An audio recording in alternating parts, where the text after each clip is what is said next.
It's my feel-good breakfast show. It's a Wednesday morning. Welcome back to your Feel Good Breakfast Show. Thank you for starting the day off with us. Now, after great success with his best-selling book, What's Your Moonshot, global speaker and entrepreneur John Sanei is back again for round two. And this time, instead of asking the question, how big is your thinking, he's asking, how conscious is your thinking?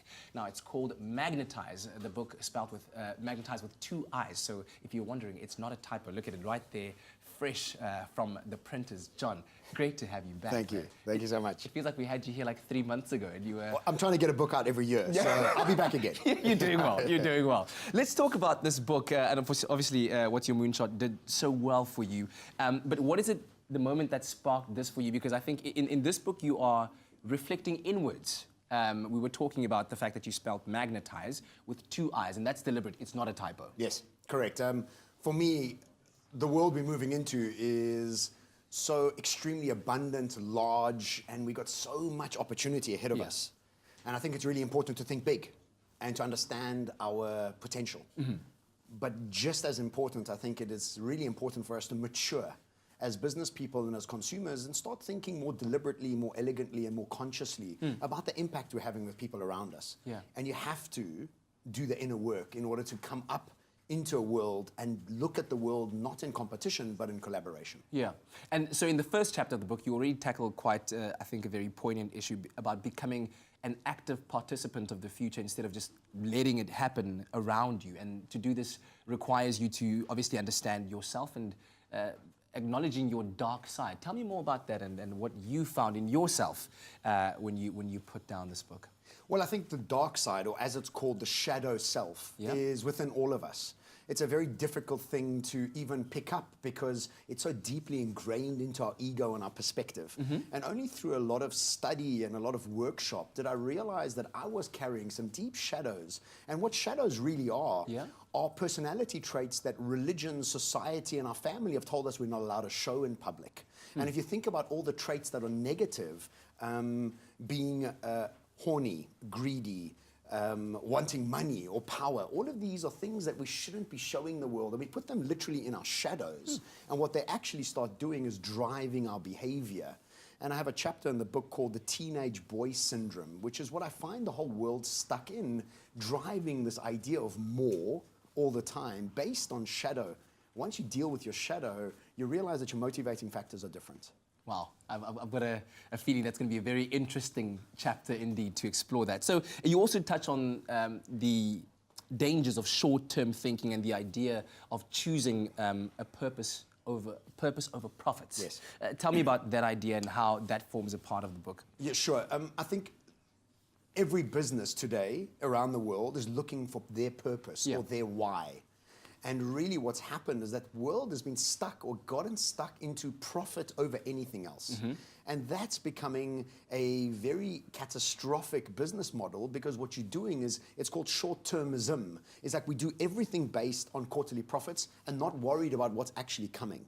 And what we need to do is we need to switch our perspective and our strategies to start thinking what I call cathedral thinking, which is much more about building businesses that are going to be here for 100 years.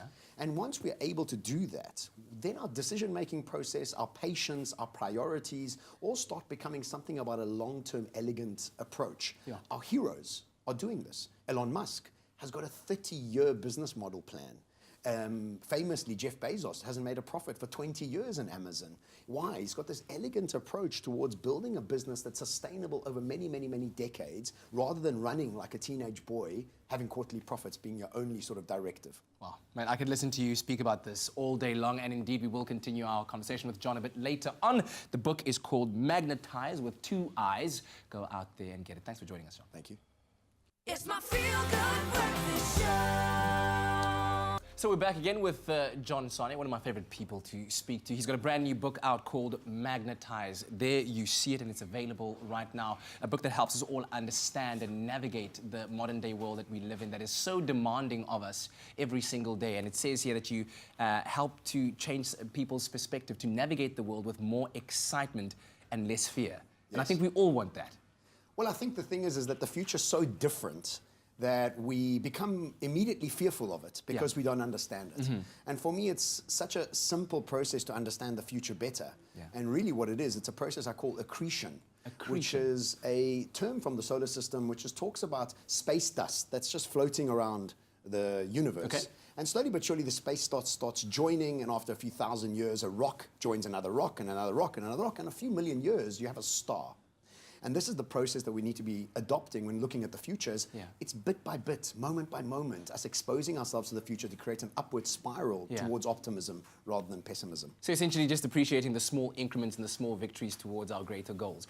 How do you keep yourself motivated in the long term? Because you seem like you are constantly inspired. There's the voice inside your head speaks positivity the entire time. Well, I think it's a decision to focus on things that make me excited rather than things that can look at complaining and blaming and shaming. And I think a lot of us become stuck in a space of looking at the future and becoming pessimistic about it. Because really, if you think about it, pessimism takes about zero amount of energy and zero amount of courage. Pessimistic is like, that won't work, that's never happening, the government again, those people again. That takes zero courage. Actually, what takes courage is optimism.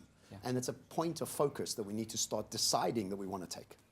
So let's start at that point of focus for many people that might be watching right now that find themselves stuck in a place where, yes, the future feels out of control, they feel fearful. What's the first step, other than buying the book, of course, that you need to take today to start changing the course of your future? Stop looking for a silver bullet. There is no silver bullet. There isn't one thing that's going to get you out of it. It's about the moment-by-moment decisions. It's about, what do you wake up in the morning and what is the first thing you do? Do you plan your day or do you let the day plan you? And how do you actually start intending your moment-by-moment, day-by-day sort of plans that you're wanting to build out, where you're creating your reality rather than have your reality hit you? I think a lot of people don't even realize how much power they have into actually that process of creating their day or their week or their month. And so for me, it's a process of rituals that become habits, habits that become behaviors, behaviors that become our personality. And so if you don't have the right rituals in place, you end up in a place of crisis. So it's really about the moment-by-moment process that we need to adopt. Well, listen, as we celebrate Youth Month, I still believe you to be young at heart, and I want to celebrate you a little bit. Tell us about the good news. You became the very first African to be, I guess, taken up into the Singularity University. So, I mean, so privileged and so proud of it. I mean, just hold on, guys. Can we just... Is that there, guys? This is brilliant stuff. Thank you. Singularity University sits on the same campus as NASA in San Francisco, between Googleplex and Facebook. So these people are right on the top of their game. One of their founders, Ray Kurzweil, has written a New York bestseller called Singularity is Near, and he's head of the AI innovation for Google. The other founder is Peter Diamandis, who's also an incredible entrepreneur, and they founded this university about 12 years ago, and now that we have about 60 to 100 faculty members around the world with all specialities that we are really good at, and we get deployed around the world to work with organizations and governments to help people become more optimistic about the future. So it's been an incredible journey with them so far. It's only been about a year, but I've already been deployed to Mexico and Germany and all around the world for them, actually. So it's been fantastic. And of course, on the weekend, you play golf with Elon Musk, which is amazing. Dude, thank you very much for being here. Check out the book. It's called Magnetiize. Surely will help you shape your way into the future.